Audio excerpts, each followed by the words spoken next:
Welcome to LOA Today. I'm Walt Thiessen. With me today is life coach and LOA teacher Joel Elston. This is your daily dose of happy. We are so happy you decided to join us today. And Joel, I took today's topic from your Facebook timeline, which I so often do because you post some pretty good stuff there, and you stimulate the imagination with ideas and thoughts and things. You shared something that was all about just start taking steps, start doing things, start dreaming, whatever the stuff that has to be done, just start, take the action. And I thought that was a good starting point for a conversation because let's be honest, it doesn't matter what we're talking about in our lives. We have certain things that we tend to procrastinate about. Maybe we go a little bit further than procrastination. So in those instances, those are the ones where we really do need to be starting and we can't seem to get going. So why don't we get going about getting started? Certainly. The concept that the 5-second rule, the book I'm a real big fan of, where it talks about getting up 5, 4, 3, 2, 1 to launch, do stuff. There's several other books. There's several ideas that the brain is predisposed to talk you out of doing things, especially things you don't necessarily want to do. So you have this predisposition to do that, and you defeat that by taking action. I'm very much an action-oriented person. Start, begin. And it doesn't matter what the action is often, just take some type of action. And where you are, one of the more bizarre things, as you know, I'm in the gym most days of my life, and observing people that will start talking about, well, at the beginning of the year, I want to start working out.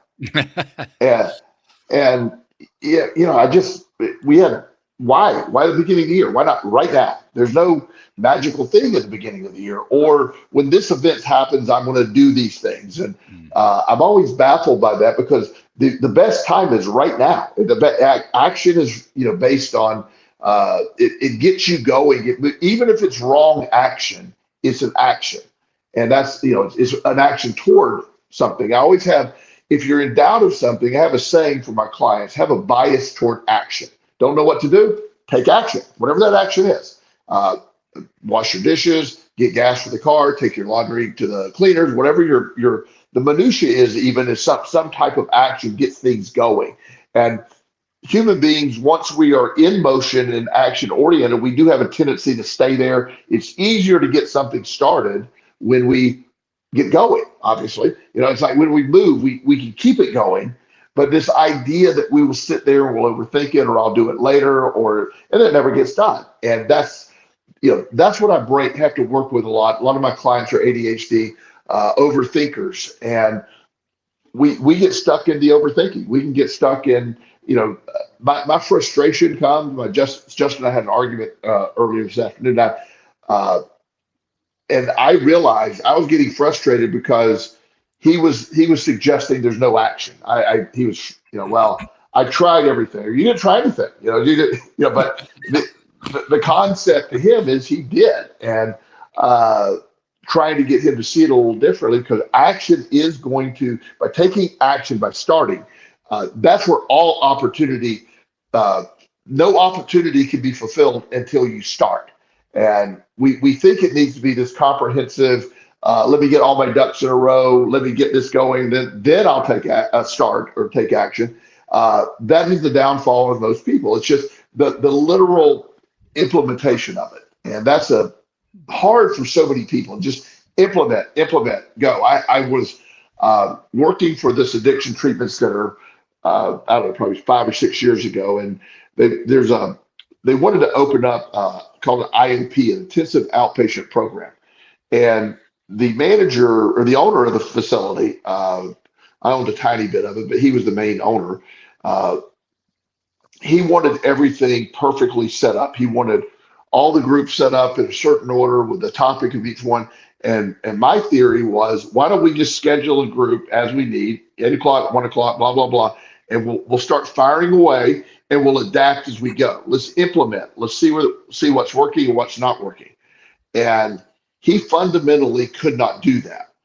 He wanted to spend, months getting curriculum and surveying clients, and I'm like, let's begin, let's go. And it was it was clear to me he's a good guy, but very different work ethics, I guess, or maybe not the term, but belief of how something should take place. He takes forever to implement stuff, and I am just, let's begin. And by the way, I want to mention one thing. You don't have to be ADHD in order to be an overthinker. Absolutely. Just so many of my clients have when I say ADHD, anything that's just extra. There's a lot of overthinkers. We do it better than anybody. I mean, we do. Well, yeah, it's good to have a skill. Yeah, we do. So if we have intrusive thoughts, we go next level intrusive thoughts. So just knowing the qualifier, the ADHD just adds 10% at least to everything. That's a random number, of course. But the idea of I'm a big stress the system guy. Let's see what works. Let's change it. If it doesn't, let's get started. Let's get started today. If you want to go, let's go today. Not 3 weeks from. I have a friend that he's very much. I called and said, "Hey, you want to grab some lunch? I wanted to talk to you about a few things." He said, "Well, here, just log on to my calendar and put in some time." And I go, "What?" I go, "Let's meet tomorrow." And he's like, "Well, I can't." I go, "Really? You can't find?" He goes, and so about a month later, he called. He said, "Man, you never logged on to my." I said, "I'm never going to log onto your calendar and put something for 2 months down the road. I'm never going to do that. So if you're able to have lunch tomorrow, I'll have lunch tomorrow." He can't go have lunch tomorrow. His brain won't work that way, and I cannot log into his little calendar and go 2 months later. So we'll probably never have lunch. Yeah, that actually does become problematic. You got two entirely different mindsets there, and they're just not compatible. Yeah, that's a problem. But what you're saying makes a lot of sense to me. In fact, the whole concept of procrastination fascinated me for many years, as you know, especially from the early years of doing the podcast with me, because it's so easy to be stuck in that place where you just can't seem to get out of that procrastinative mold. But it's what's the word? It's a momentum. It's sort of a negative momentum. It's a stuck in place momentum. Yes. And there's a resistance to overcoming that momentum. That's why it's so hard to break through a procrastination behavior, because the longer you do it, the more stuck you are in it, because it just becomes its own pattern after a considerable period of time. Because of that, I think that becomes like the foundation, the basis for how we justify, well, I can't take action. Like your friend, you have to use my calendar. That's the only possible way to take action. Right. And it's simply because of that momentum or lack of momentum, actually. What's the other? There's a physics term. I can't think what the term is. It means that there's a resistance to a change in velocity. I can't think what it's called, but that thing, whatever that thing is that I'm trying to remember the name for, that's the thing that stops us. And it stops us in our physical actions. It stops us in our mental actions. And most especially, it stops us with our emotional actions, our emotional expressions, our emotional, the places where we get emotionally stuck. Because the emotional stuckness, that's what that's what keeps the whole thing jammed right in place, where it's not going to go anywhere. Well, and that's getting people unstuck is one of the number one things they do. And the thinking process that gets people stuck is just, you described it perfectly. When you have, again, a momentum in either direction, that by definition, momentum is continuation. It's we're pushing forward or going backwards, and it gets, breaking that is a simple let's begin, let's get up and go. And watching that happen, I had first time I ever worked with someone who was a hoarder, and I never had really worked with anyone. I've read about it. I've taken some trainings on it, but it's an interesting mindset. It's sort of an addiction like anything else. And so we were doing a couple of virtual sessions, which I'm not a real big fan of, especially, because I can't get a real feel of the person. So So anyway, after a couple of virtual sessions, I said, I said, well, maybe next week I'll come. He didn't want to. He was sort of scared to leave the house. Uh, so I said, maybe I'll just come by and meet you there. Oh no, you can't do that. And I'm like, well, why? And he said, well, I don't want you to see what's inside the house. I said, well, that's sort of what I'm working with you on.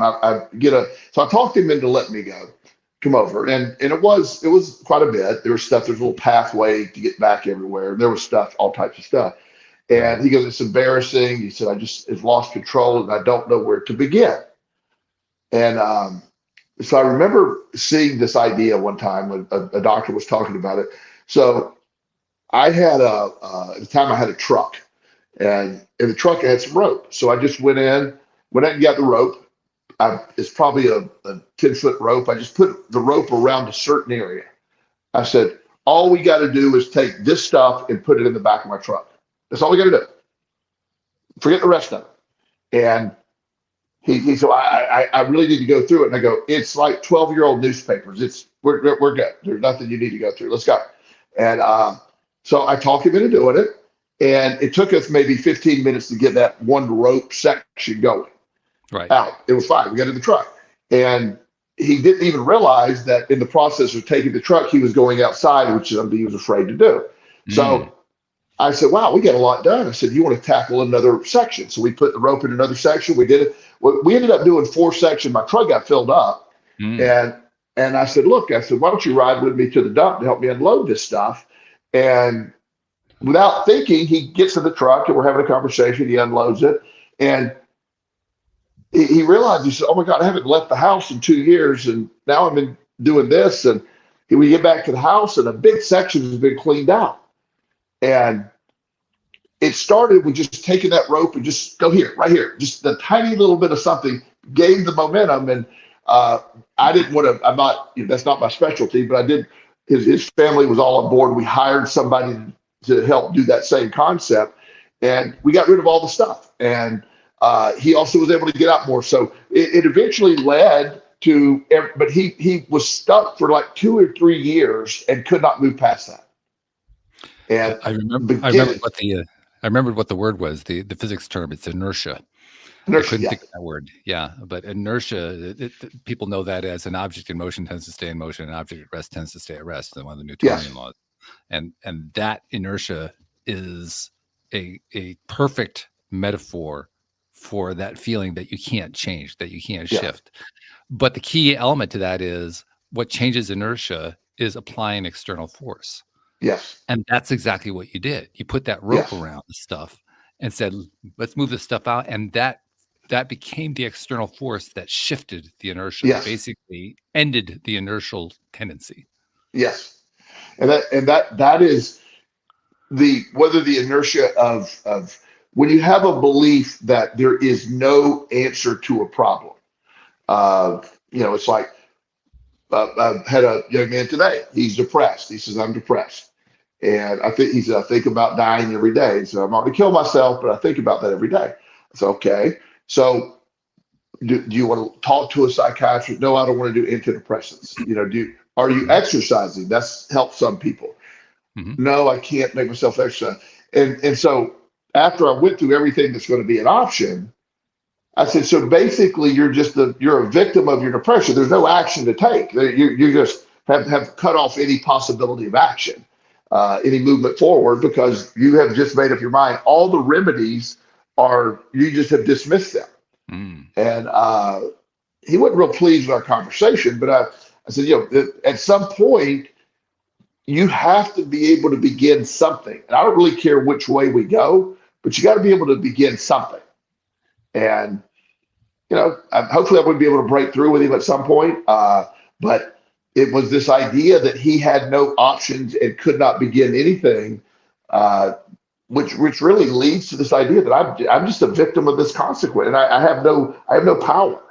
And and I know that's part of depression. Depression wants to convince you of that, but being able to accept that something's got to change for there to be a change in your mindset, and that whatever that's going to be. Again, I'm not opposed to any of the actions that could be taking place, but there has to be. I'm going to begin today. There's an irony to this too, The irony is that the victim mindset feels powerless. And Yes. yet being able to apply your mind, admittedly in a dysfunctional way, that basically precludes any possible action takes a tremendous amount of intense concentration to do that, Yes. which is exactly the diametric opposite of being a victim. Yes. So, Yes. so essentially, what it really comes down to is recognizing the power that you are already exerting over yourself to prevent yourself from getting better. Yes. Yes. And that's, and that's the power of starting is one of the biggest things of overriding a belief. When you, when people who, that I worked with a lady one time is 400 and something pounds, and she didn't know where to begin. She said, I want to stop, but I don't know where to begin. And so we started with, well, let's stop drinking soda. Let's just drink water instead of soda. Let's start with that. And uh, we looked at her phones. And, yesterday, the day before, she had a total of 300 steps. I said, so today, let's get 350 steps. Let's just whatever. And so we went with water. We had steps. And then once we had a little momentum of the start, then she said, look, I got to 350 steps, and I realized I could do a lot more. So I ended up with 800 steps today, which is more than I've done in a year. So now the mentality is I have action. Yeah. And so she's able to do that. And then from water, she's also, with no soda, she said, I'm also going to stop eating chips, because chips is one of the biggest things I eat all day. So once one action started, then multiple actions, and over a period of 2 years, 2.5 years, she lost 200 and some odd pounds. Wow. And looked fantastic, felt fantastic. And but it began with, she was never going to do that until she started. And starting is the biggest impediment, because the brain and all that's involved. It's like you said, it's a huge hill to overcome. It's like I gotta begin the inertia. I gotta apply force, and that force seems overwhelming. So for somebody listening in who recognizes that in some way they need to overcome their own inertia, but they're feeling like they really can't do it. I mean, the first thing obviously is to find somebody to help you to do it, which is in and of itself a big challenge, because if you're in that mindset in the first place, there's probably shame and all that kind of thing attached to it. But let's just assume, for the sake of discussion, that this hypothetical listener is able to ask somebody for help. Okay. Right. Let's say you're the person who's being asked for help. How do you help that person? How do you help them take that first step? Well, depending on what scenario we're looking at, we obviously look for the simplest. You want, I want something where there's an easy success, a low bar of achievement in the beginning, just to have some kind of a win. If you walked 350 steps yesterday, walk 375, just something to say, wow, to be able to give a reward system of, I did something. I've whatever it's going to be, there has to be some little victory. So you try to find out what we're dealing with. If we're using weight as an example, then one lady was drinking probably just a case, the 24 case of Mountain Dew all day in one day, just rig them all. So she wasn't, she said, look, I don't think I'm going to be able to stop Mountain Dew all the way. So I said, why don't we go from 24 a day to one Mountain Dew, one bottle of water, one Mountain Dew, one bottle of water, and stuff like that. And she could do that. And then then we got to a point where it's like one Mountain Dew, two bottles of water, one Mountain Dew, and then she was able to eventually, she took the route of going diet Mountain Dew, which I don't think is a lot better, but we eventually got her all the Mountain Dew. And that drastically changed everything, mainly because her perspective is, I do have power here. And that's the thing. And that's the change. Yeah. When the change to me is when somebody, when you declare helplessness, when you declare there's no movement forward, that's the hardest thing to deal with. What is that next step? Any step. You can't take a wrong step when there is no action. When you're sitting still, any step is okay.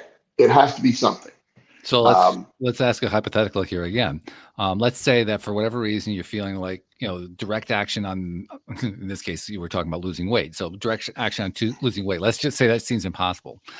Does it make sense to try to do something unrelated to losing weight that is different, that just shakes up your routine? Sure. Yeah. I often say one of the most therapeutic things you can do is go wash your dishes.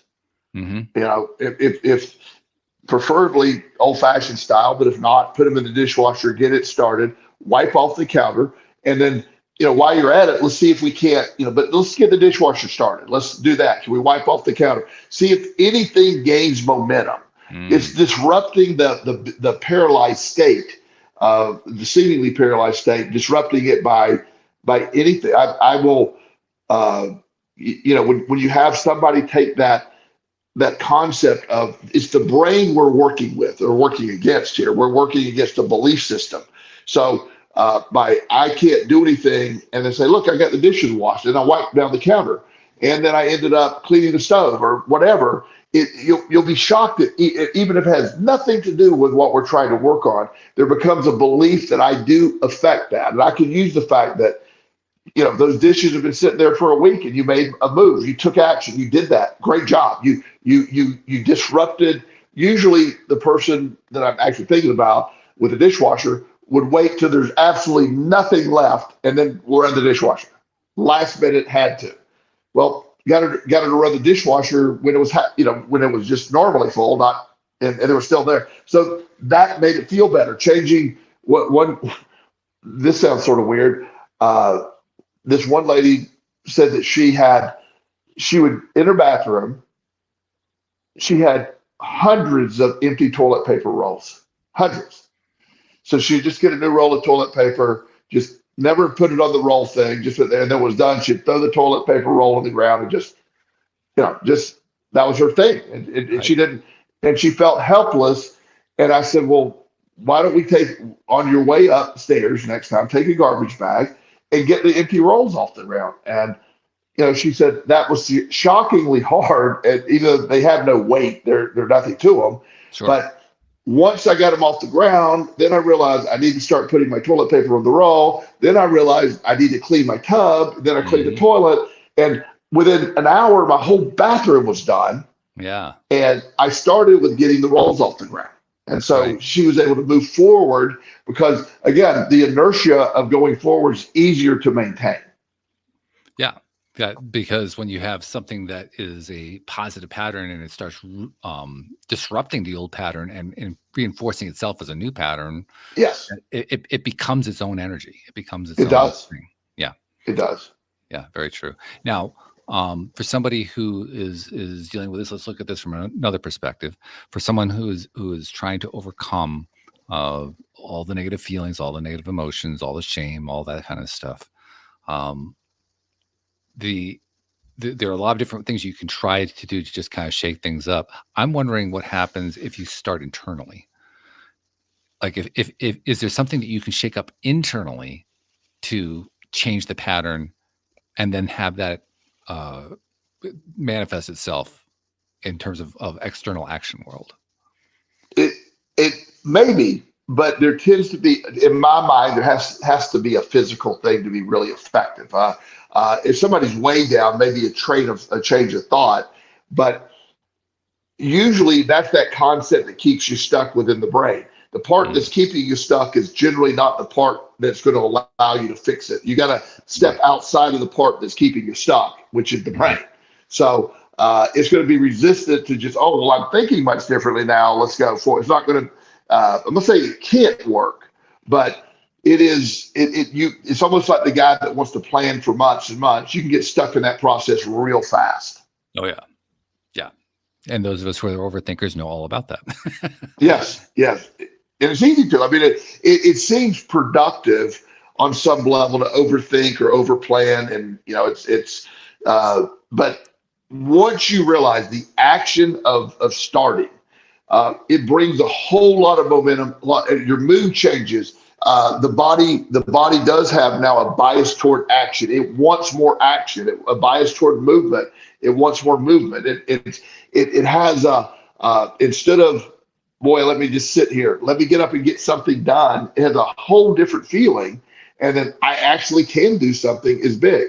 So trying to convince people they have power instead of being the victim of, and of whatever. I have never seen a situation that is truly helpless. But there's a lot of people that believe their situation is completely helpless, and they can't take that first movement forward.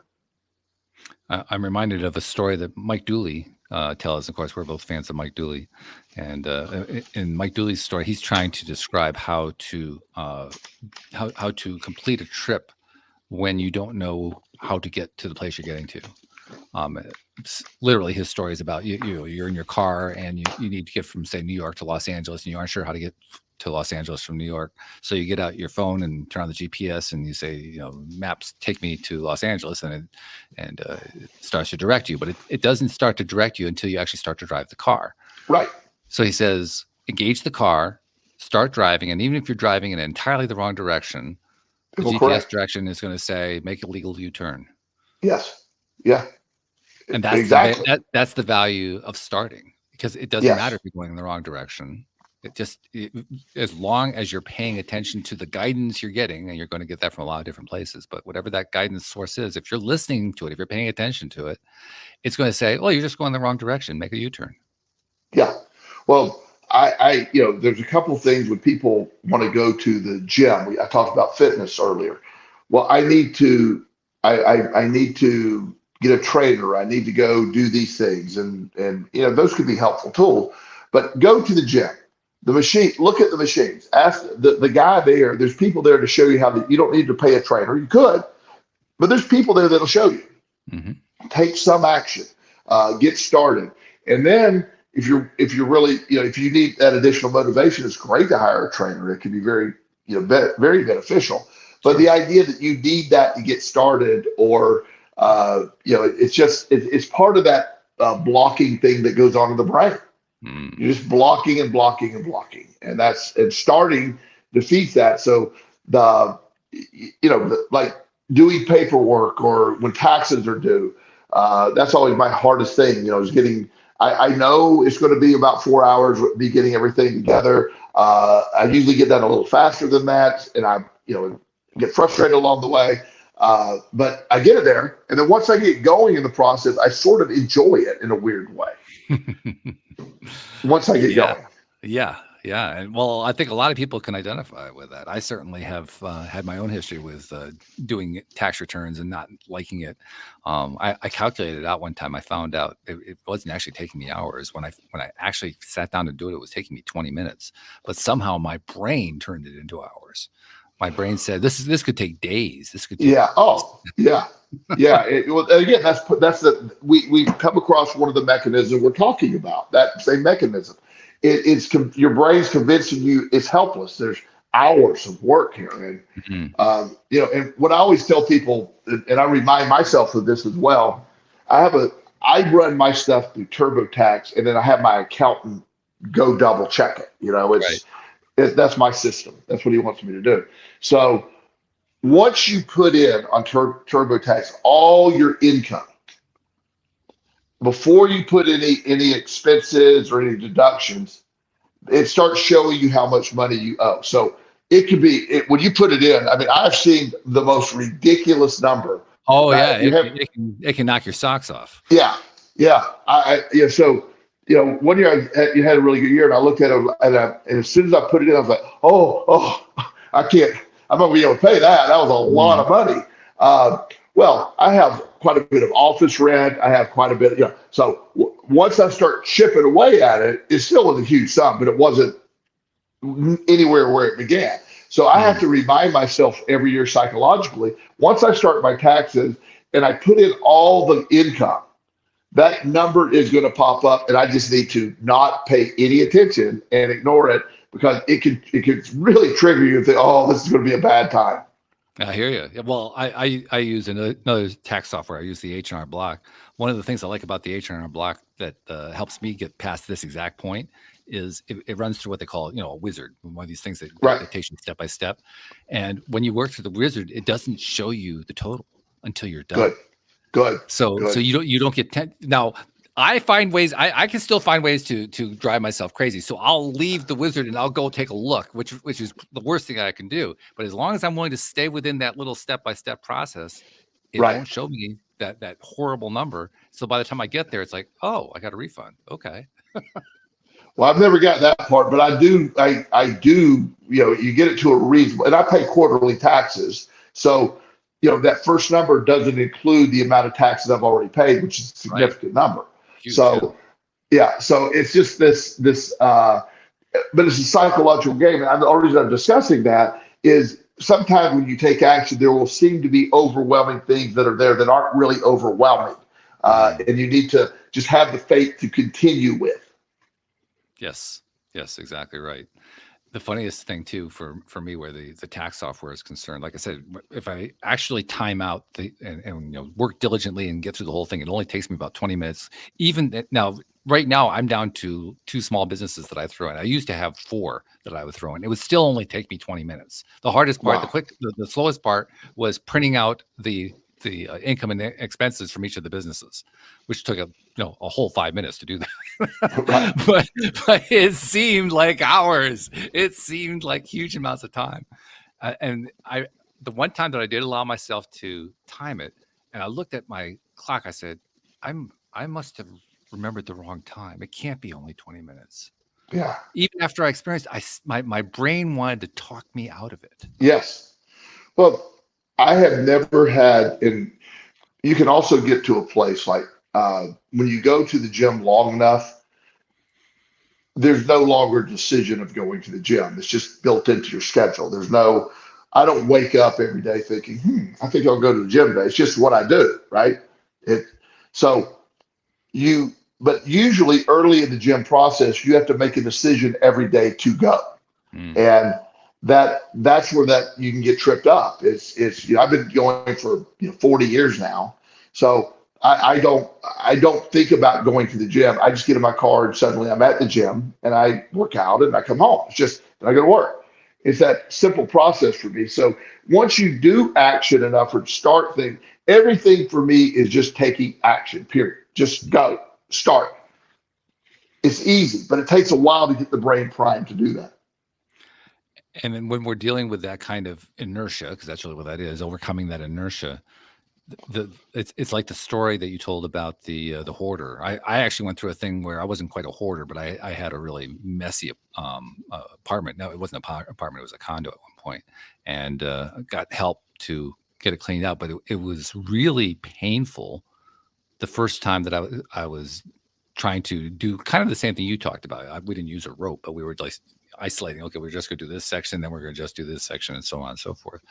And each section, for the first minute or so, I was experiencing bodily pain, facing, okay, I got to do this thing. Right. And then there would be improvement, and then I'd feel better about it. And then I'd come to the next session, and I'd go through the same cycle again. For about 30 seconds, I'd feel pain. And then with the help of my friend, I was taking steps and cleaning, and and that section would get better. And then I go to the next section, and once again, feeling pain for about 30 seconds while taking action, and then it would get better and better and better. I mean, this happened over and over again. It's basically how we did the entire condo. It was amazing to me how strong, how persistent that pattern was. Now, the pattern did get less and less with each section that we worked on. But each time I still went, it was almost like I had to go through an electric shock each time before I could do something. And I felt like that rat that was trapped in the maze, I don't want to go there. I'm gonna get that electric shock again. It almost felt like that. Well, and that, that is definitely something that you have to break through, and starting and moving and action can eventually, everything that is stored, as we know, in the brain. So a negative experience, that shock feeling or whatever, it's there until it's not there. Right. It's like when I was working for my father in the insurance agency, that was a really horrible experience for all of us back in the day. Yeah. None of us came out well from that experience, but the Sunday night, before I went to work on a Monday morning, I cannot describe how stressful and horrible that was. It was I would get a headache, a bad migraine the night before. I had so much stress. I mean, I had a lot going on, and I've been embezzling from the company. I mean, I had a lot of stuff happening, and so Right. the thought of showing up Monday morning was just horrible to me. And then I would get there, and Mondays were, at the time, they were generally going to be even worse than I anticipated. They were always horrible, and I was always running to put out fires. And I'd get off from work at the end of the Monday just going, I was being tortured. It felt like. Right. So that life ended, and I moved on, and but the inertia of hating Mondays took forever. Even when I got other jobs, even when I didn't have to work on Monday for a while, it was like, oh, I hate Mondays. Why do you hate Mondays? Well, I was conditioned to hate Mondays. And so over the years, I post this often. Monday is my favorite day now. I like Mondays. I appreciate Monday.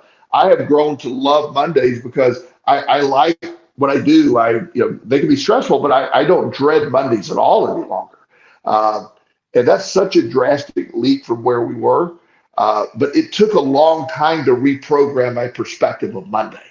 And going in going in with the right attitude toward Monday. I don't know how many people I hear, oh, here's another Monday. What's going to go wrong? I mean, you'll invite that. You'll invite some of that. So a lot of this stored stuff, belief system, is part of what's keeping us stuck and anchored. And starting feels the opposite, like getting up early on Monday, getting going, getting out the door, being excited about Monday, what's going to come your way. Those are things that I'm hopeful that we can, if you look at it that way, it does, all of a sudden Mondays become pretty exciting.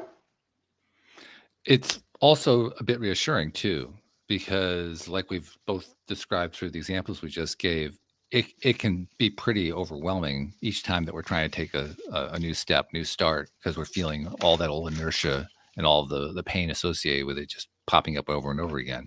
But it's also, I think it's also reinforcing in a positive way to know that the more consistently that we do it every single day, the more consistently we take a start every single day to do something, the pain grows less and the reward grows more day by day.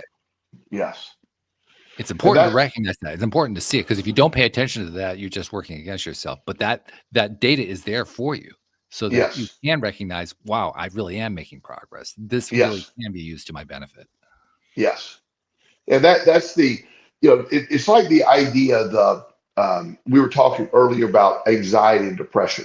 I was on a podcast with some other people not involved with you, just talking about my general practice and what I was doing. And so this lady who had severe anxiety and depression,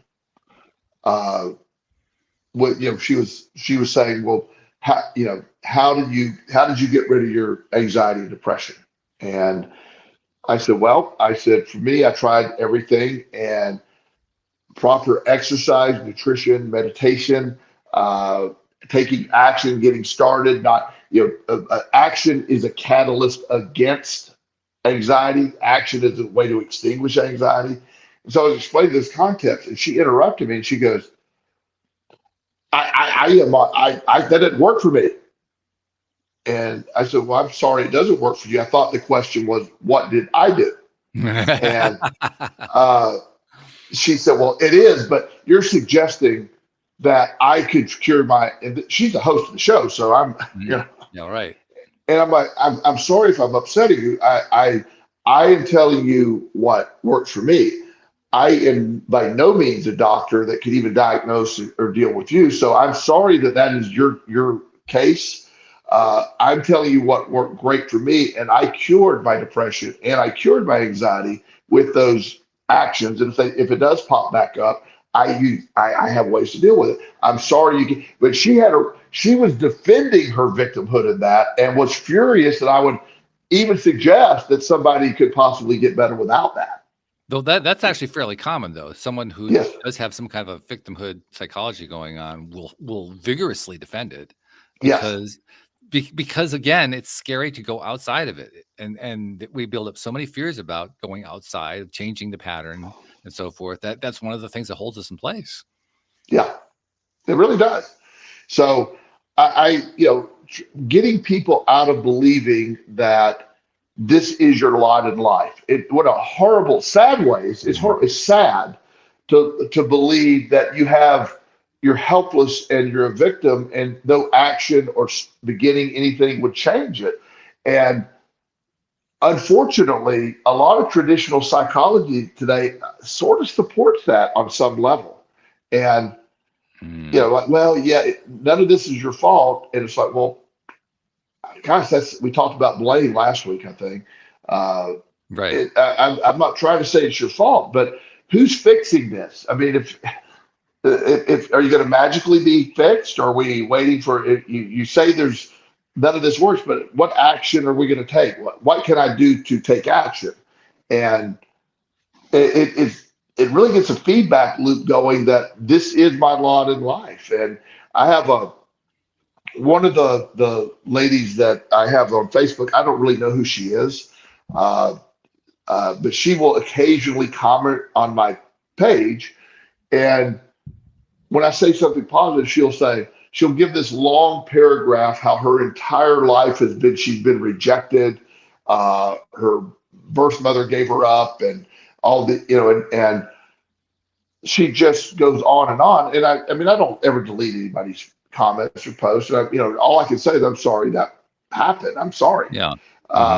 But nowhere in there is she accepting any responsibility, or it isn't her fault her mother left her, abandoned her. It isn't her fault. But what am I going to do about it? What am I going to change? Am I going to sit here all day and just look at that? And it's and I have the hardest time with that victim mindset. That's the hardest thing I have to deal with when I'm working with people. I know for myself, one of the biggest breakthrough points for me was, and this is right in line with what you're saying. This is what worked for me. I'm not saying it's going to work for anybody else, but this did really make a big difference for me. Is when I finally came to the recognition that all of the effort and time and energy I was putting into defending my victim mindset was teaching me just how painful my victim mindset was. Mm-hmm. In other words, what made the difference was recognizing this tendency that I have in my mind to stay stuck hurts more than anything. Mm-hmm. There's nothing else in my life that hurts as much. When I finally recognized that, that's when I said, well, okay, I don't like any of this change I have to make, but it sure is better than a hell of a lot better than staying where I am right now. Because that is the worst. That's so perfectly said. And I'm so glad you said that, because the idea that I have experience, it's not a competition. I've experienced depression, severe anxiety, suicidal depression and anxiety. I mean, I've really been on the edge of doing that. If anybody is feeling that way, of course, please reach out to someone and call 911. It's a horrible way to live. When you don't want to live, and it's a terrible mindset. But if you get stuck in there's nothing I can do, then this is the rest of your life. This is how it's going to be for the rest of your life.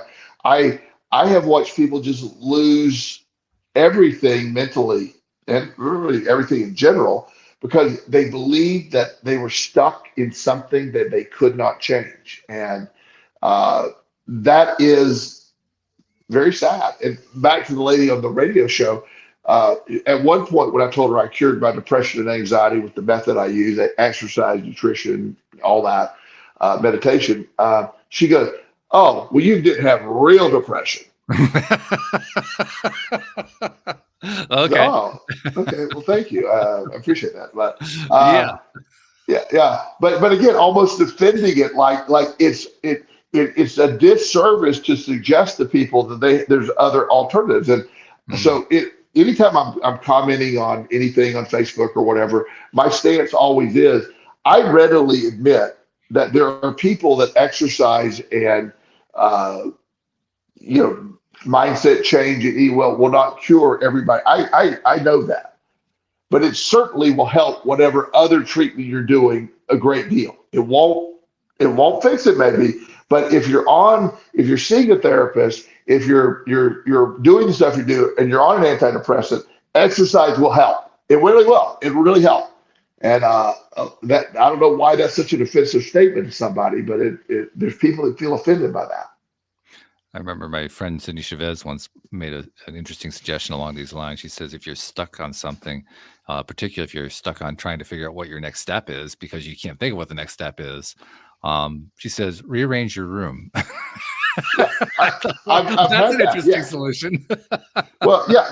Well, I rearranging your room, changing, anything you can change, get up and move. If you have the money, get up and move, go to a new city, go do, just some action toward something new instead of being stuck. If you view, I am stuck in the abyss and I got to take any action or movement away from the abyss is where my answer is. And when you don't think you have that answer, that's a real problem. And so I have one of the hardest things I have to deal with is the people that have that, they've had that mindset for years and years and years. And to be able to move them from that, it takes a lot of work and it's slow brewing sometimes. That's why a lot of people push back on the law of attraction concept. Sure. For those, that is, a lot of those people hate the law of attraction concept. Because it's not going to reinforce. At the end of the day, there's I know you see the post all the time, the Facebook post. There's nobody coming to save you. This is a job you got to do yourself. Right. Oh my goodness! When somebody gets hold of that, victim blaming, they go, and it's like. So I try not to get involved in this thing, but I want to ask the question: okay, if that's victim blaming, so you got to save yourself. Who's coming to save you? Who is it? You're just resigning to your stuck. You're resigning to that concept. You're just, I don't know. It's a fascinating and sad thing all at once. I remember having a conversation with somebody. You'll remember a few years ago, I edited a book that you contributed to, where we collected a bunch of stories from people around the world telling law of attraction manifestation stories. And there was one person who originally wanted to contribute to it, and she actually wrote something up, but I didn't end up using it in the book because of this exact issue. She essentially took the position you took, that anybody who has anything to say about victim mindsets is blaming. Just uttering anything at all is blaming the victim. Yeah. And what was really, it was sad, but what was also poignant about it is that within about a month after we published that book, after I finished editing it, and you guys had submitted all your stuff, and we had, I think there were like 50, 55 stories in there. We got that whole thing done. We published it. A month later, she had been in practice as a therapist, and she shuttered her doors. She closed down. Wow. And basically removed her entire presence from the internet. And I Really? kept thinking to myself, wow, that's about as extreme a victim response as I've ever seen. Yeah. Well, defending that, and that's a big divide in psychology today. And there's a lot of people that just really, they want to own their victimhood. They want to own they'll defend it to the very end. They'll I can't help this. There's nothing I can do about this. And I have never seen a real case of somebody, there's nothing you can do about it. There's always action to take. There's always something. There's always starting something. And but these people tend to, one of the interesting thing, I mentioned the story a long time ago, so I'll keep it relatively short. But years ago, I'm saying it out loud, so it's funny nowadays, but I met this lady in a psych ward. So it's funny because I didn't really belong in the psych ward, but I was just sort of hanging out. So I would check myself into a psych ward, eat well for a couple of days, and sort of hide out, and then check myself out. You know what I mean? Got it. So Yeah, sure, I'm strategy. I'm playing with the system. All right, I'm playing with the system. So I meet this lady in there, and she's, there's a lot of people there that really needed to be there. I didn't really, and I don't know if she really needed to be there. She felt she did, and she was overweight, and she felt that she's had very low self-esteem. So she was trying to, she was not suicidal, but not feeling great. Right. So anyway, so we start talking. We become pretty good friends. She had a great sense of humor, and it was sort of us in the psych ward, almost like this surreal event, watching what goes on in a psych ward, which is beyond understanding. And we're sort of watching from the sidelines, going, "Oh wow!" And just it was fascinating. So I was basically hiding out because I owed a bunch of bookies a bunch of money, and I had nowhere to be. I was basically homeless. Right. So I didn't really I never told that story in there. I just basically said I was depressed and sort of lost all my stuff. And so when it came time to leave, she was, "Look, here, if you need a place to stay, here's my address. Here's $20 for gas." And I was like, wow, I mean, you met some dude in a psych ward and you're inviting him home for the, I thought that was bizarre. And I had nowhere to go. So I said, well, let's just see where that goes. So I go find her, ended up staying there. And I quickly learned that she was, in her mind, she was the victim of everything. Her mother was bad. Her brother was bad. Her son, who was very young, was bad toward her. Her current husband, who she was separated from, is bad. And we had all this bad going on, and everybody was doing things to her, and it was, and I was like, oh my gosh. So after about 3 or 4 days of that, I just got out of there. I just, I said, oh, I can't handle this. This is, she was never, it was just complaining about everybody and everything. Right. So years later, I'm in recovery, and she did let me stay there 4 days. She did give me some money while I was there. And so I said, look, when I get in recovery, part of my recovery is making amends and paying people back.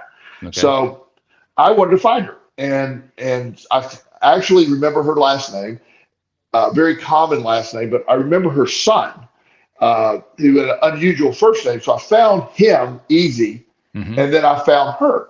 And so I just wanted to send her a message and say, I'm sorry, I owe you some money. I'm going to send you some money. And I'm really sorry to have misled you and have left without any notice.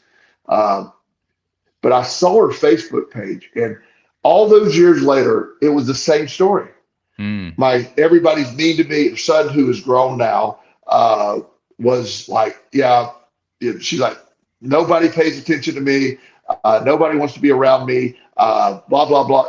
And her son had commented underneath, Mom, get over yourself. There's nobody doing this but you. And she had a whole bunch of postings under that. I said, I'm probably not going to contact her. I probably don't want to jump in the middle of that. But I was able to find out where she was at, and I sent her a money order, and just anonymously just sent it to her and said, look, I owe you some money from years ago. Put her name on it.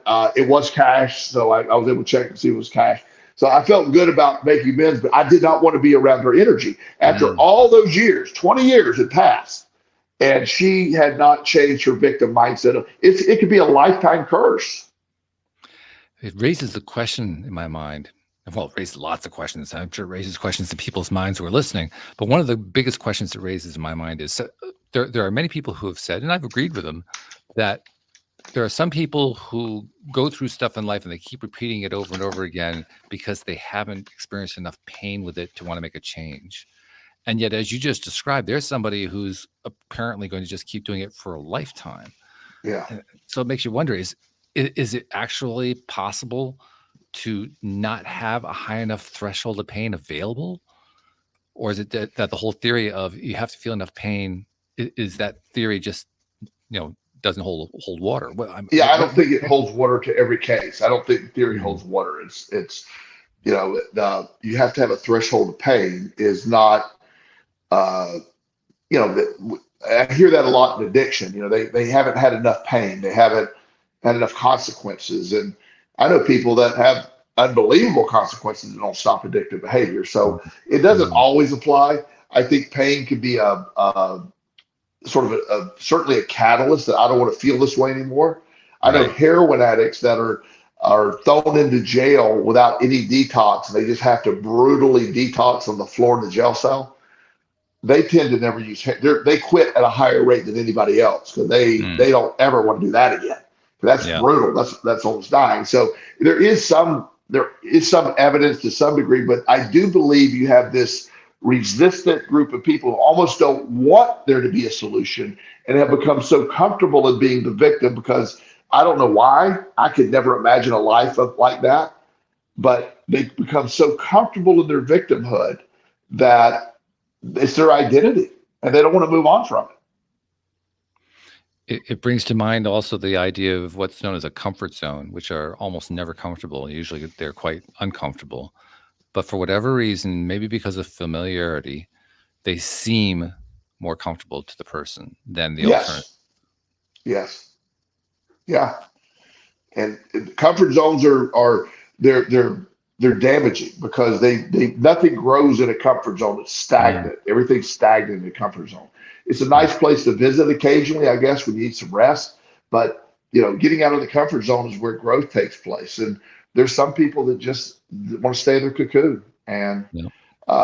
the most I've met a handful of people who are so negative and uh, so defending of their disability or their perceived disability. They just thrive. One guy I know, he has a pattern. I've worked with him for a while, and before I quit working with him, he has a pattern. Um,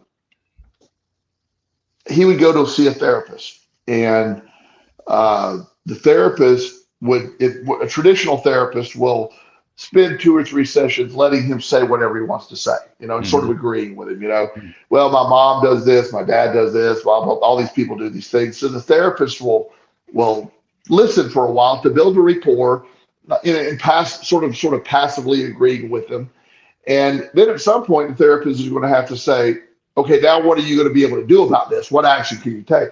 And Mm, every time when we got to that point where it was going to be action he would take, he would never go back. mm. He'd never go back. I'm the victim here. I shouldn't have to change it. They should change the way every single therapist they try. And of course, I'm seeing him from day one going, I can't fix those people. I can only fix you. I can, Mm, well, I can't be fixed as long as they keep behaving that way. mm. It's like, yeah, I mean, it's like, yeah, everybody, when you have the narrative that everybody is against you, the world is falling apart, and all that, and you own that, so and so, and this person is not a real healthy 60-year-old man. Uh, I don't know how much time he has left, but I don't see, and I always believe anything can happen. So I hope that's a change, but I can't imagine the purpose of that life is to sit there and complain and be the victim the entire time. There's nobody, and nobody wants to be around it. Nobody wants to be around it. Who wants to be around that energy? Yeah, understandable. Sure. Yeah. It almost sounds like I forget what they call it, but it's the mind the term that I'm trying to think of means the mindset of wanting to be right. It sounds like Yes. he wants to be right. Yes. And he is going out of his way to defend his rightness about Yes. how all these people are at fault and it's not him. It's almost become a quest. I must show the world that this is true. There's an old recovery slogan in 12-step program. Uh, is it more important to be right or more important to be happy? Mm, And a lot of people will choose it's more important to be right. yeah.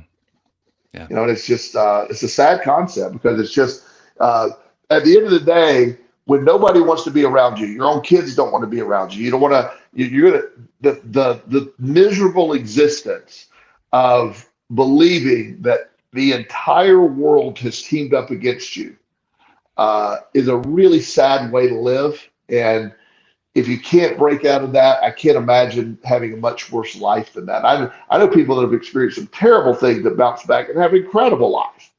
Mm, Um, yeah. but it's a shame. It really is sad.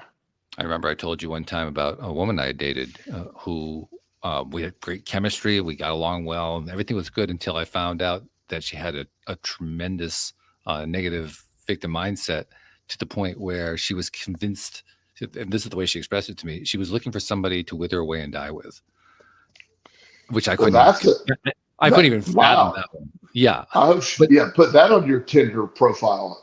Yeah, right. That's definitely going to pull them in. Wow. But you a lot of times people are looking for people to commiserate with and support the victim mindset. And I'll allow that. I mean, it's not my job to make everybody. No. If that's what you want to do, but my job, I think, if I'm engaged to try to help, is to get them to see that's the choice you're making. And when you don't have any power, or you feel you don't have any power, and you refuse to find an area where you can take action, you succumb to the concept that you're the victim, and every single person in your orbit is against you. And you're right at that point, because that's all you're attracting. Who wants to be around that energy? Nobody. In fact, when I shared this same story with another friend just a few days ago, actually, I said to her, "So, I mean, obviously, what do you do? What can you possibly do in a situation like that?" And her answer was very concise. She says, "Turn and run the other direction." Oh, absolutely, yeah. No, I'm with that friend. Yeah, I feel for people that are there, but if that's the case, that is so not me, and I cannot be drawn down with that kind of stuff.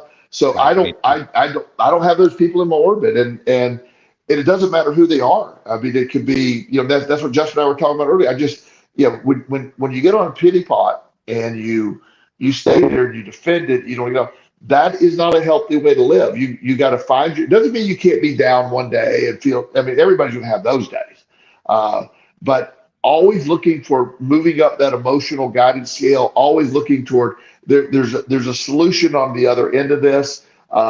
Maybe I'm having a bad day and I'm not going to get to it today, but I'm going to move up that emotional guidance scale tomorrow and move forward. Always looking toward that. But instead of, this is my lot in life forever, and if I just found the right people who would agree with my victimization and do what I wanted them to do, then it's going to be fine. And that's what a terrible way to live. I will say that there is one redeeming value I can think of where somebody like that is concerned, somebody who is so heavily stuck and deliberately unwilling to shift the mindset. They become a tremendous example to other people about where they don't want to be. Yes, completely. And I do think we have examples in life like that.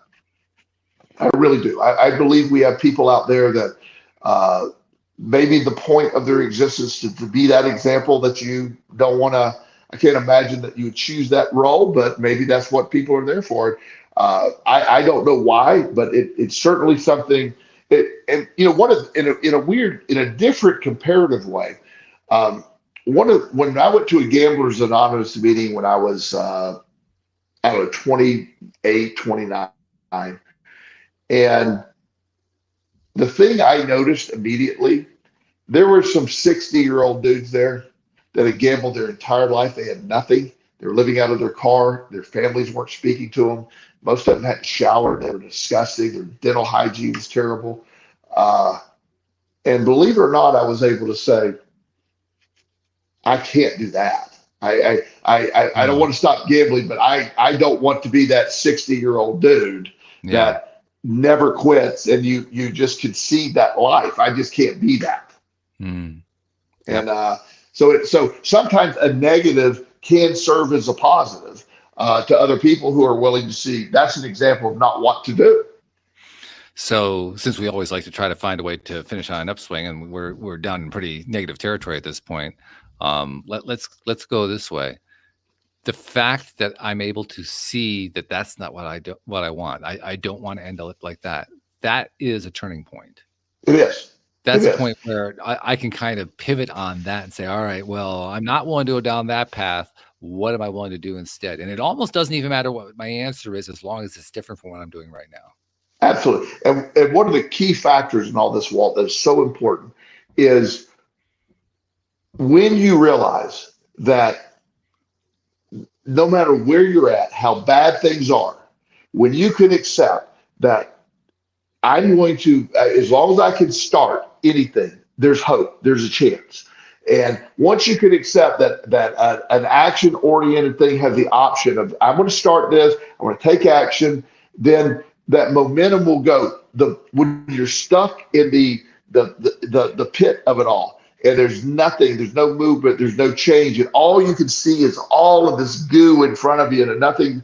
You got to change from that environment, do something. When you realize that, that's so exciting, because once you get there, and I've had some really bad days, and today I don't have bad days. I'm able to. My days aren't perfect, but I told you, we talked over the weekend about some stuff I had a little issue with.